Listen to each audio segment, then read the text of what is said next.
بسم اللہ الرحمن الرحیم۔ السلام علیکم ناظرین، میں محمد سلیم عباسی۔ ناظرین، جیسے کہ ہم عمرے کے لیے نکلے ہوئے ہیں، تو ان دنوں ہم مدینہ منورہ میں ٹھہرے ہوئے ہیں۔ تو آج ہم آئے تھے مسجد قبلتین کے، یعنی دو قبلوں والی مسجد۔ دو قبلوں کا مطلب یہ ہے کہ پہلے مسلمان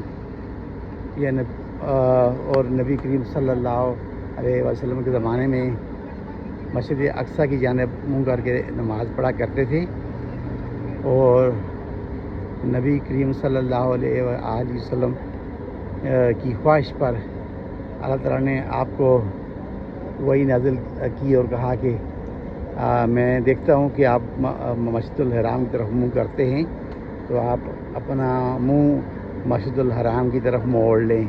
تو آپ نے وہ اپنا رخ مسجد الحرام کی جانب کر لیا، جس کے بعد مسجد الحرام کو قبلہ قرار دے دیا گیا۔